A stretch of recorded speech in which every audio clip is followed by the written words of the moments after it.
Hello and welcome to my YouTube channel. My name is Megan and today I'm going to be doing a Q&A video. I recently put on my Instagram story one of those little question boxes and basically said, please ask me questions, I'm doing a YouTube video, and I actually got a lot more questions than expected. I thought I would only get like one or two and then it would just be like, oh, awkward, you know, but I actually got quite a few. So I wrote them all down in my notebook and I'm going to go through them one by one and answer them. I'm really excited about this video. I've always wanted to film one of these videos, but I thought that no one would actually ask me any questions, but the girls pulled through, you know.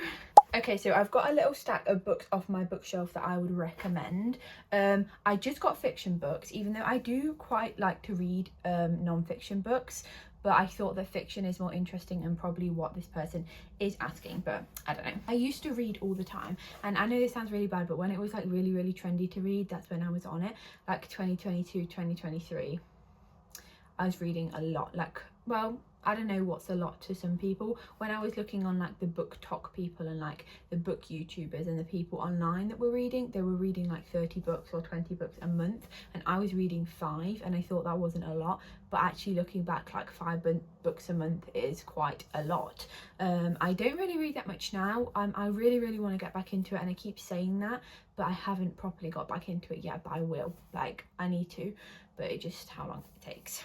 So first I'm going to start with The Hunger Games. As you can see, this is very well loved. I actually have the next 2 books, so I have 3 books, and I first read this when I was a child, like maybe 12 or something, and I didn't read then, and it wasn't a thing to read, and I thought reading was boring or like something I had to do in school.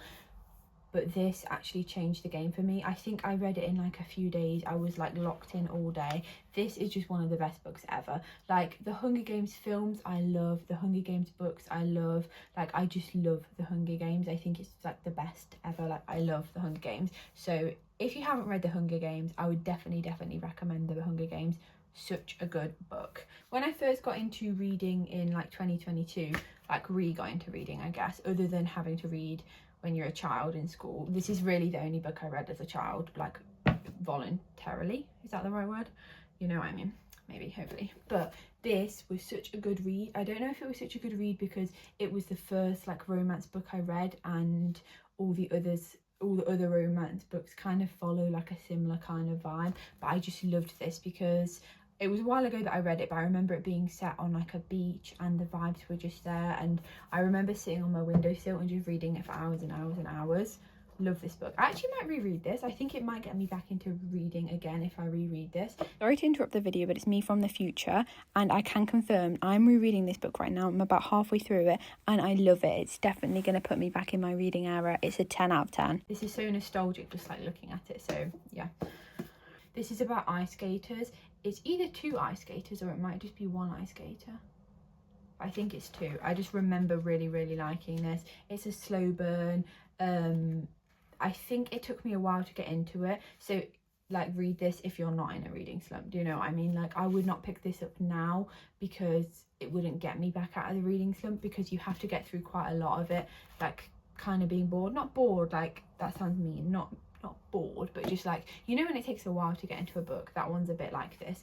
Then these are really easy reads. This is the selection, like it's a little series. I think they have more books, but it's about like the children or something, so I'm not really like too fussed about that. Like, I don't think I want to read this.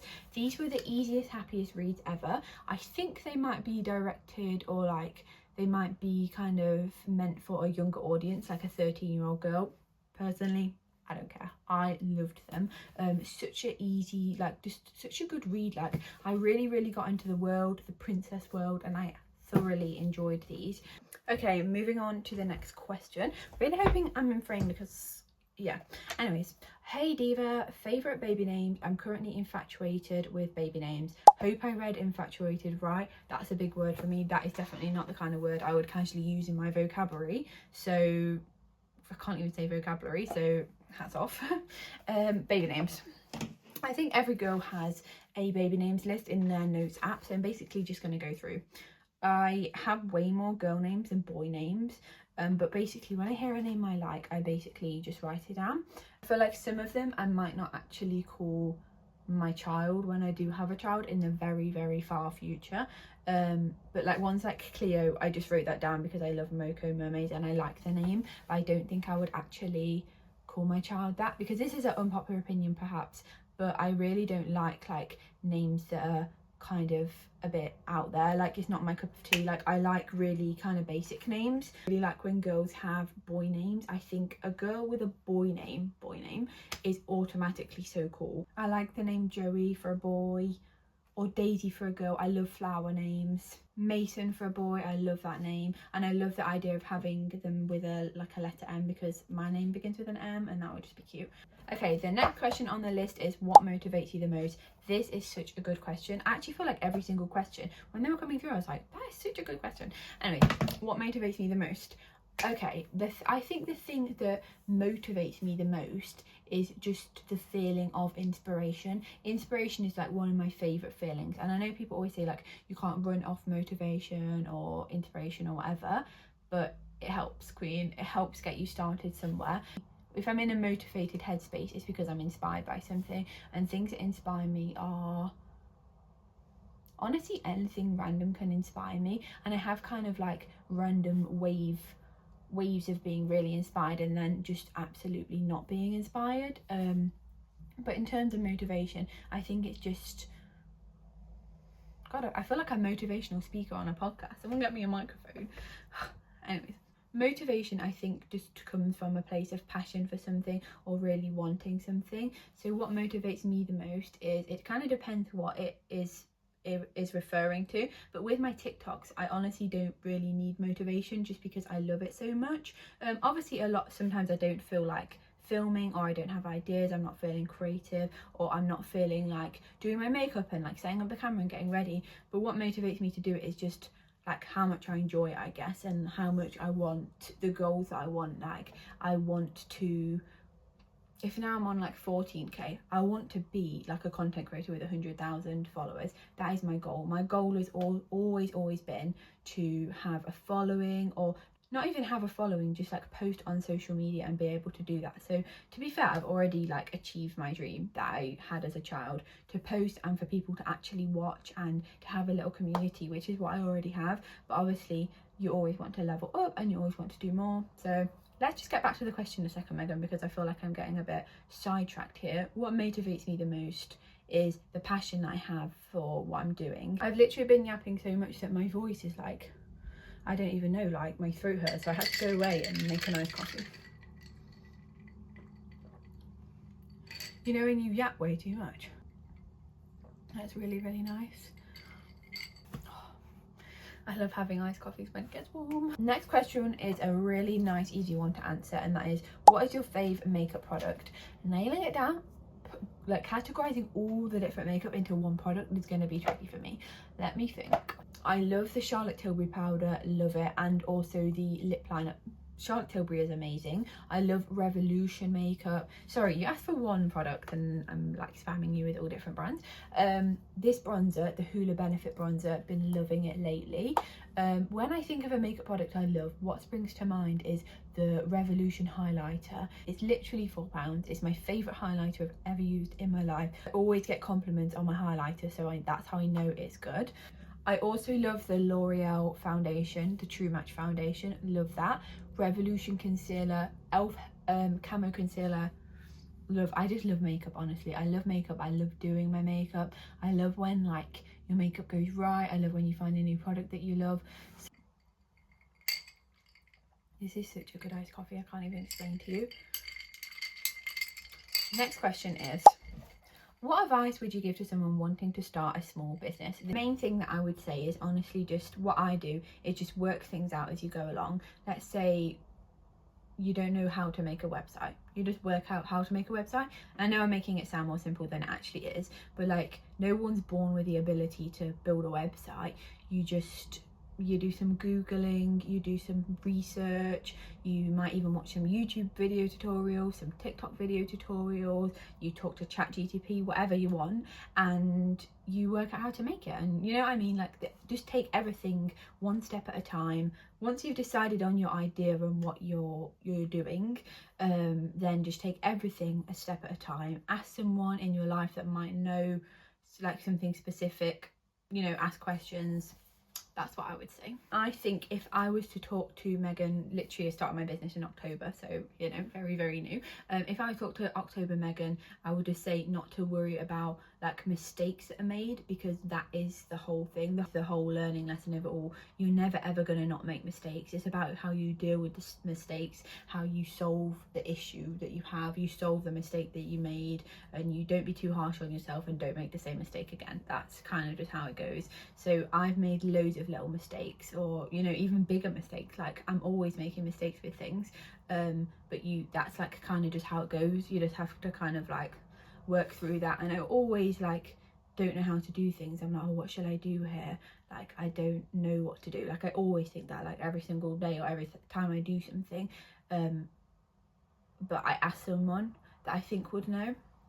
Or if you don't have anyone that you can ask questions to, the internet exists, you know, and it can literally answer every single question. So in a way it's like an easy time to like start a business, because like imagine trying to start a business before like the internet exists in the way it does today. Like what do you do when you have a question? You have to work everything out for yourself.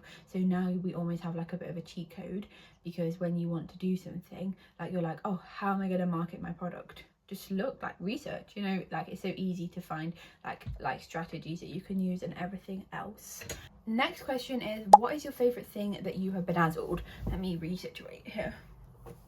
Favorite thing I've ever bedazzled is 100% my journal. I loved bedazzling my journal. I did a full TikTok series on it. It's what got me into bedazzling in the first place. I've literally almost finished bedazzling a second journal as well. So yeah, absolutely love bedazzling this journal. A close second is actually this, not even because I think it looks the best, but I just had so much fun bedazzling this, and I was really in a bedazzling era when I did this. I probably did it like 2 weeks ago, so I'm always in a bedazzling era, but sometimes I just feel like bedazzling more than others, I guess. But yeah, so they're my two favourites. Okay, the next question is probably the one I'm most excited to answer, and that is, what made you decide to do TikTok? So what made me decide to do TikTok is the fact that I've always wanted to post on social media or make content in some way, not necessarily TikTok, but I remember the time when I first really wanted to do it was I was sitting in my grandma's office and I was watching this challenge video. I think they were called like DCTC or something. They don't exist anymore,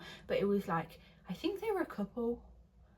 I don't remember, but yeah, basically it doesn't really matter. I was watching their video and they were doing like a Pringle challenge or something.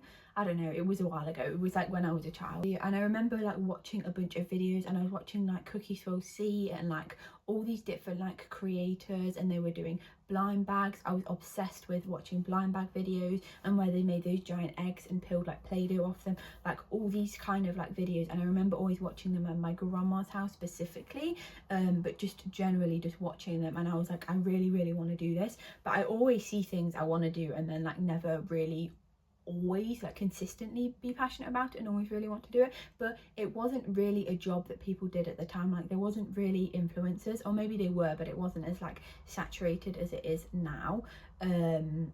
There was people like obviously like the OG creators and whatever, but you know what I'm saying. But I always wanted to do it, and I've just always wanted to do it. I've never ever, since that, I've never ever not wanted to do it. And obviously like you might be a kid and you might see a flight attendant video and you might think, oh, I want to be a flight attendant, but then you're like, you've given up with that dream by dinner. Or at least for me, I'm sure some people want to be a flight attendant, but you know what I'm saying, I've never wanted to be a flight attendant, but I'm just giving an example. But I've always just loved it, and I've just like genuinely fallen in love with it more and more from watching different videos through different areas of social media.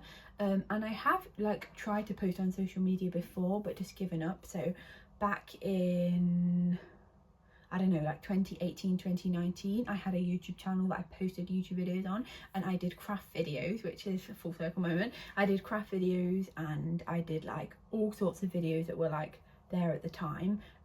And then a couple of years later I made another YouTube channel and then did some videos with that, and then in like 2022 time I made another YouTube channel, and you know, it was like that, but it was just kind of, it didn't really go anywhere, no one was really watching it, so I gave up easily. But I always wanted to do it, if that makes sense. Like I would kind of not see anything back and like dibble and dabble out of it. And then I ended up starting a TikTok page when people started posting more on TikTok that wasn't just dances, when people started posting like get ready with me talky videos, you know what I mean, that whenever that era was, I started a TikTok page. Didn't really get anywhere with that, but posted on it for like ages. So I've posted for years and years and years, basically, sometimes taking breaks, but basically I've posted since 2019 somewhere on the internet somewhere. So it's always just been something I've done, but it's only really in the last year actually got me somewhere. Obviously it's not got me anywhere crazy, but 14,000 people following me, to me, even though technically like against everyone else it's actually not a big number at all, but to me it means something, because there's actually people that watch my videos, all my videos, or watch a load of my videos and comment on my videos, and just like, it's crazy, honestly. Like it is crazy, because I have posted for so long without having anyone really watch. To have anyone watch at all is just like insane to me. But just thinking about it now is just crazy for me to think about, because if I think about all the times that I try to post and it not get anywhere, and just like no one really watch it and not really like it, and I just feel disheartened with it, the fact that I actually post now and actually have people watch it is insane, and it's literally my favorite thing ever. So that's what made me decide to do TikTok. I love it. I love content creation. I love like content planning. I just love content in general. I love people like having their own brands of their personality, and I love every single thing about it. There's not one thing I dislike about it. I literally love the full thing. It makes me like so happy, inspires me so much. I love watching other content creators, YouTubers, TikTokers. I just love the whole space. I literally love it. Yeah. Okay, next question is, what's your favorite song? My favorite song of all time is so hard to pick. Oh my goodness, I just dropped that. I don't even think I could. There's so many songs that I love, so I literally couldn't even pinpoint it down. But when I saw that question come through, I did think about Take Care by Drake. I love that song, it's so nostalgic, but I wouldn't say it's my favourite because I wouldn't be able to pick a favourite. But right now, my favourite song, I've been loving like 2000 and like 10s throwback songs at the minute. Most of them I've been liking. I love Boom Clap by Charlie XCX, even though there's like Taylor Swift Charlie XCX drama and I am a big Swiftie. I still love that song, but yeah. And obviously, because I'm a massive Swiftie, since The Life of a Showgirl came out last year, I've been listening to that on repeat. How did you start creating your bedazzling kit? Like, how did you know what to do? This is a good question. I get it, because it's overwhelming. Like, if you have an idea for something and you don't know how to actually like execute the idea, the same kind of thing as like the advice for starting a business. I just took it step by step and I worked things out as I go along. I still do now, like. But for the bedazzling kit itself, it was an idea that I had because I basically wanted to start bedazzling. So I bought a random bedazzling kit. I was literally just bedazzling on TikTok, and the TikTok did really well. So I thought, oh, I can make a kit like this, like for Made with Megan. I already had the business in place, so I already knew how to like have a product, if you like. But if you're asking how you actually get to that point, which I think that's what you're asking, is what you need to do is you need to find a supplier for what you're trying to sell, and then once you found your supplier, you would order a sample of a product to check it's good. If it's not good, talk to the supplier, see if they can make changes for you, or find a different supplier. And you basically just go back and forth until you get the exact kind of product that you want. And then once you have that, you can basically sell it. So you could sell it on Etsy, you can sell it on eBay, you can sell it on a website that you've made. That's what I do. So I made my website with Wix, so I basically just bought a Wix subscription, I designed my website myself, and then I add the product onto the website. What are your 5-year goals? This is a good question. Though usually I don't think about 5 years ahead, I just think about my goals like out of a time frame, but I understand the idea of the question. My 5-year goals are definitely social media focused, like definitely social media wise. I would love to have 100,000 followers on TikTok, or if TikTok has changed to a different platform, whatever, I would love to have 100,000 followers. I would love to still be posting consistently. I would love to have like grown from where I am now. I would love Made with Megan to have grown, maybe even to start another business. Like I just want to be on the next level, if you know what I mean. Like I always want to be leveling up all the time. Like I want in every single aspect of life, really. So yeah, hopefully I'm still leveling up. Maybe I will have moved out in 5 years. In 5 years I'll be 25, so probably maybe will have moved out by then. I'm not planning to move out anytime soon, but yeah, who knows. And I'll probably decide a few other things I want to do in that time. Maybe I travel a bit. I would love to travel a bit in the next 5 years, and just be happy, healthy, and feel like I have a purpose and all those happy things. All my family is really happy and healthy as well. Spend loads of time with my family, and yeah, maybe I should start socializing a bit more. I don't know. Okay, the next question is, if you had to pick 3 places to travel to, where would they be? This is a really good question. I would say I've always wanted to go to America. That is the first thing that springs to mind. Sorry, my camera's a bit... Ooh. So the first thing that springs to mind is America. I just would love to go to America, but honestly, can you hear my dog barking? That means my family's home. But I would love to go anywhere in America, basically. So yeah, places that aren't in America, I'd love to go to Greece, like the Greek islands. And then for my 3rd place, I would pick Italy. I have already been to Italy, but the holiday didn't go very well. It was a bit of a disaster holiday, actually. I could do a story time on that on TikTok. That would make such a good story time on TikTok. So yeah, I'd love to go back to Italy. Okay, so now we have reached the final question of the video. I had to rearrange my camera, so hopefully it looks okay. The final question is, how did you come up with the idea of starting a small business, Gabby? So the reason why I came up with the idea of the small business was I've always loved to craft. I've always wanted to start a small business, so it kind of made sense, and it just kind of made sense for me. And the person that actually gave me the initial idea of the journal kit, which was the first product that I started with, was my dad. He was like, why don't you make up some journal kits and make a little business for them and whatever. And I was like, actually, yeah, why not? I really loved filming that video. It makes me want to do more Q&As. Maybe I should do some like specific Q&A videos or something like that, because this was actually really, really fun. I love doing this. So I want to say thank you for everyone that left a question, because if no one left a question, then the video wouldn't be a good video, would it? Because I wouldn't have any questions. So yeah, basically, thank you if you left a question. I do honestly really appreciate it. And actually every single question was a really, really, really good question. So thank you very, very much. And if you made it this far for the video, thank you very much for watching it as well. Bye, queens.